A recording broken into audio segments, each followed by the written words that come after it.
Hello people, আমি শালিনী। আগের ভ্লগে যেমন আমি দেখিয়েছি কী করে কলকাতা থেকে সরাসরি রামেশ্বরম পৌঁছালাম, এই ভ্লগে থাকছে কিন্তু আরও একটি ইনফরমেশন, শেষ অবধি দেখুন। তো হর হর মহাদেব, আমরা রামেশ্বরম অ্যাট লাস্ট পৌঁছে গেছি। 2 রাত ট্রেনে থাকার পর চোখের অবস্থা খুবই খারাপ। কই নেই, যেটা প্ল্যান ছিল সেটা অনুযায়ী আমরা এখানে পৌঁছেছি। আর আমরা হোটেলেও চেক ইন করে ফেলেছি। হ্যাঁ, হোটেলের সমস্ত ইনফরমেশন এবং লোকেশন সবটা ভালোভাবে শেয়ার করব, তার জন্য পুরো ভিডিওটা লাস্ট অবধি দেখতে হবে। তো লেটস স্টার্ট। ফার্স্টেই আমি দেখাচ্ছি যে হোটেলের এন্ট্রান্সটা, এই হচ্ছে হোটেলের এন্ট্রান্স। আর সামনেই ফ্রন্ট ডেস্কে সবসময় অ্যাভেলেবেল পেয়ে যাবেন, যে কোনো কাউ কিন্তু ফ্রন্ট ডেস্কে সবসময় অ্যাভেলেবেল রয়েছে। সেদিনকে একটা পুজো ছিল, তাই এখানে পুজোর অ্যারেঞ্জমেন্টই হয়ে রয়েছে।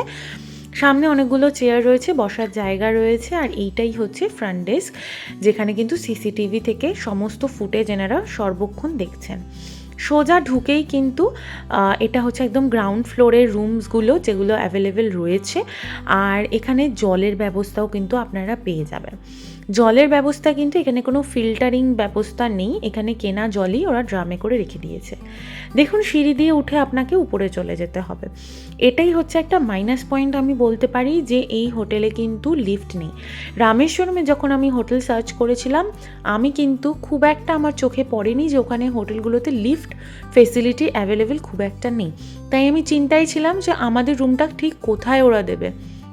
3 তলায় দিলে একটু সমস্যা হতো, কিন্তু ভাগ্যক্রমে আমরা দোতলাতেই রুম পেয়ে গেছি আর আমাদের কোনো সমস্যা হয়নি। একটু ওপরে এসে কিন্তু সোজা দেখতে পাচ্ছেন পুরো একদম টাইলস বসানো, পরিষ্কার পরিচ্ছন্ন, রোজ এরা পরিষ্কার করে। এই পুরো জায়গাটা কিন্তু সোজা একটা লন। প্রত্যেকটা রুমের বাইরে ডোর কার্পেট এবং একটা করে ডাস্টবিন কিন্তু অ্যাভেলেবেল পেয়ে যাচ্ছেন। প্রত্যেকটা রুমের বাইরে যথারীতি এরকম 3টে আপনারা সুইচ দেখতে পাবেন, যেখানে ফার্স্ট সুইচটা দিয়ে আলো জ্বালাতে হয়, সেকেন্ড সুইচটা হচ্ছে কলিং বেলের। আমি ফার্স্ট সুইচটা একবার প্রেস করে দেখিয়ে দিচ্ছি। এই যে দেখুন, দরজার বাইরে ঠিক উপরেই যে আলোটা জ্বলছে, এটাই ফার্স্ট সুইচের। শুধু আমরা চাইলে সারা রাত জ্বালিয়ে রাখতে পারি, কোনো অসুবিধা নেই। আর পাশের সুইচটা দিয়ে কলিং বেল, যদি আমাদের রুমে কেউ এসেছে তো ওইটা প্রেস করলে হয়ে যাচ্ছে। আর থার্ড সুইচটা কিন্তু ভেতরের যে পুরো কানেকশন, সেই লাইটের কানেকশন, ওখানে অন অফ করা যায়। তো আমি এখন আপনাদেরকে রুমটা দেখাবো। তো আমাদের রুম নাম্বার ছিল হচ্ছে 208, এই যে পরিষ্কার দেখা যাচ্ছে, যেটা ছিল কিনা ফার্স্ট ফ্লোরে। রুমটা ওপেন করার সাথে সাথেই আপনাদের দেখাবো যে রুমের সাইজটা কতটা স্পেসিয়াস একটা রুম আমরা পেয়েছি এই রকম একটা চার্জে। মানে এইরকম ভাড়ার মধ্যে যে এত ভালো একটা স্পেসিয়াস রুম পাবো, মানে দেখুন জাস্ট নিচটা সম্পূর্ণ টাইলস বসানো, আর এতগুলো ব্যাগপত্র অগোছালো করে রেখেও এতটা জায়গা কিন্তু অ্যাভেলেবেল। তখনও কিং সাইজের একটা বেড দিয়েছে, বেডটা খুবই সুন্দর, পরিষ্কার পরিচ্ছন্ন। 2টো টাওয়াল রয়েছে, 2টো বালিশ রয়েছে, 2টো চাদর দিয়েছিল, যেটা আমরা অলরেডি পেতে ফেলেছি বিছানায়, আমরা গায়ে দিইনি, ওটা ইউজ করিনি। একটা এসি রয়েছে, আর ওপাশে একটা জানলা, পর্দা, আর একটা কিন্তু ডাস্টবিন ঘরের ভেতরেও পাবেন। একটা টেবিল রয়েছে, আর একটা জাগ দিয়েছে, আর দিয়েছে এত বড় একটা আয়না সাজগোজ করার জন্য। আর এ পাশে কিন্তু আছে ওয়াশরুম, আর এই দিকটায় রয়েছে হচ্ছে টিভির নিচেও কিন্তু একটা চার্জেবল পোর্ট রয়েছে, আর যেখানে আপনি ইউজ করতে পারবেন। এই পাশে একটা হ্যাঙ্গার, আর বেড সাইডেও কিন্তু একটা চার্জের জন্য পোর্ট দিয়ে দিয়েছে, একটা চেয়ার দিয়েছে। তো আমি এরপরে ওয়াশরুমটা দেখাবো, কিন্তু আমার আর তস সইছে না, কারণ আমি যখন এই ভিডিওটা বানাচ্ছিলাম, যে হারে সমুদ্রের আওয়াজ হচ্ছিল, আর সেটা আমাকে এতটাই আকর্ষণ করছিল যে আমি ছুটে গেছি আপনাদের হোটেল থেকে যে সমুদ্রের দৃশ্যটা দেখা যায় সেটা দেখানোর জন্য। আমি জাস্ট আর পারছিলাম না এই ফুটেজটা নেওয়ার থেকে। দেখুন, যত দূর চোখ যায় শুধু আপনারা জল আর জল দেখতে পাবেন। আমি তো আওয়াজটা দিতে পারছি না। এই হোটেলে থাকাকালীন রাতে, দিনে, সকালে, দুপুরে সব সময় সমুদ্রের গর্জন আমাদের কানে আসতো। এই রুমটার ভাড়া যদি আমি বলি, তাহলে রুমটা ভাড়া নিয়েছে জিএসটি শুদ্ধ, ইনক্লুডিং জিএসটি, মাত্র 1200 টাকা। আর এই লোকেশনটা আমি যখন শেয়ার করব, তখনই আপনারা বুঝতে পারবেন আমি কেন বলছি যে মাত্র 1200 টাকা। আমি মেক মাই ট্রিপ থেকে হোটেলটা দেখলেও মেক মাই ট্রিপ থেকে বুক করিনি, আমি ডিরেক্ট কল করে বুক করেছিলাম। প্রথমে 1400 টাকা চাইলেও পরে আমি সেটাকে নেগোশিয়েট করে 1200 টাকাতে নামিয়ে এনেছি। আমি 3 রাতের জন্য বুক করেছিলাম, আর নন এসি। তো এই ডিটেলস তো আমি দিয়ে দিলাম। তারপরে আমি বাথরুমটা মানে ওয়াশরুমটা আপনাদের দেখিয়ে দিই।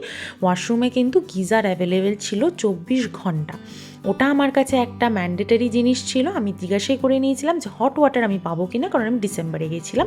তো সেটা অ্যাভেলেবেল ছিল। একটা বালতি দিয়েছিল, একটা টুল ছোট আর মগ, আর একটা ছিল মিরর আর বেসিন। মিররটা অতটাও পরিষ্কার ছিল না, অপরিষ্কারই ছিল বলতে গেলে, বাট ওটা দিয়ে কাজ চালানোর মতো আর কি। 1200 টাকায় এত সুন্দর একটা স্পেসিয়াস রুম দিচ্ছে, তার সাথে অ্যাটাচ বাথরুম, আর এখানে আপনারা ম্যাক্সিমাম 3 জন থাকতে পারবেন বাচ্চা নিয়ে। তো এটা আমার কাছে মনে হচ্ছে ওয়ার্থ ইট। আর একটা হ্যাঙ্গার রয়েছে বাথরুমের মধ্যে, আর কিন্তু একটা আপনারা পেয়ে যাচ্ছেন শাওয়ার, আর ওয়েস্টার্ন কোমোড রয়েছে, আর সাথে কিন্তু রয়েছে আপনাদের হ্যান্ড শাওয়ার। এবার লোকেশনটা ঝটপট বলে দিই। এই যে মন্দিরের সাউথ গেট, এই সাউথ গেট থেকে কিন্তু একেবারে 2 মিনিট আপনারা যদি হাঁটেন, 2 পা বলতে গেলে, এই যে হোটেল অম্বিকা, এই অম্বিকা লজটাই আমরা নিয়েছিলাম। আমার মনে হয় এটা প্রাইম লোকেশন। প্রাইম লোকেশন কেন? কারণ এই দিকে সোজা চলে গেলে 2 মিনিট হেঁটে কিন্তু অগ্নিতীর্থম, আর অগ্নিতীর্থমের সামনেই অপোজিটে রয়েছে ইস্ট গেট, যেটা আপনারা এখান থেকেই দেখতে পাবেন। ইস্ট গেট দিয়ে আপনারা মন্দিরে ঠাকুর দর্শন করতে ঢুকতে পারবেন। তো আমার কাছে মনে হয়, অনেকেই বলে ওয়েস্ট গেটের সামনে হোটেল নেওয়া ভালো, কিন্তু এর থেকে প্রাইম লোকেশন আর হয় না, যেখানে আপনারা মন্দির এবং অগ্নিতীর্থম দুটোই একেবারে সামনে পেয়ে যাচ্ছেন। আশা করি আপনাদের ভিডিওটা ভালো লাগলে অবশ্যই লাইক করবেন, কমেন্ট করবেন, আর আমার চ্যানেলটাকে অবশ্যই একটু সাবস্ক্রাইব করে দেবেন। রামেশ্বরমের আরও ভিডিও আসতে চলেছে, তার জন্য নোটিফিকেশন পেতে গেলে বেল আইকনটা প্রেস করা কিন্তু মাস্ট। ভিডিওস না দিতে পারলেও আমি কিন্তু শর্টস অনেক অ্যাভেলেবেল পাবেন। তো আজকের জন্য টাটা।